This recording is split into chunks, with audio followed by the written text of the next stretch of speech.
Welcome to Key Tech.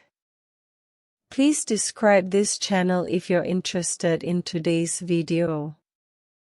Recently, the Netherlands suddenly attempted to seize control of the Chinese company Nexperia, leading to China restricting chip exports from Nexperia's continental factory. This has exacerbated the chip supply shortage, and European automakers are facing a chip inventory crisis. The reason is that European automakers, especially German automakers, are heavily reliant on chips produced at Nexperia's factory. Volkswagen is reportedly already struggling. Interestingly, instead of addressing the issue, Germany has voiced its support for the Netherlands. The Nexperia incident is clear. The Netherlands, citing a Cold War-era Goods Supply Act, is attempting to forcibly take over Nexperia under the pretext of national security. Doesn't the Netherlands understand that while Nexperia was previously a Dutch semiconductor company, it was fully acquired by the Chinese company Wingitech Technology, and the acquisition process was legal and compliant, completed with the approval of relevant Dutch authorities?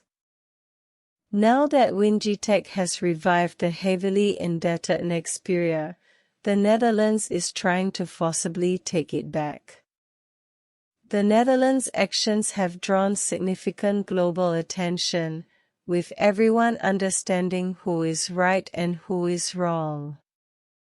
Even international netizens have expressed their outrage, directly criticizing the Netherlands as a pirate nation that still indulges in plunder and theft. Since the Netherlands is so unruly, China has naturally retaliated strongly. China's Ministry of Commerce issued an export control order, prohibiting Nexperia's subsidiaries and subcontractors in mainland China from exporting specific components and finished products. While Nexperia's mainland China plant does not produce cutting-edge chips, it holds a significant share of the automotive chip market. After being acquired by Wingitech Technology, Nexperia's headquarters remain in the Netherlands, but most of its chip production capacity is located in mainland China. Nexperia chips are widely used in automotive locking systems, air conditioning controls, speedometers, and other modules. Today, Nexperia has become an indispensable chip supplier for the European automotive industry. Approximately 50% of European car companies rely on chips from Nexperia's mainland China plant, with German automakers being particularly heavily reliant and thus most severely impacted. According to media reports, Volkswagen's Golf production plant in Germany has been forced to shut down. The automotive industry is a pillar of the German economy, considered the ballast of the German economy.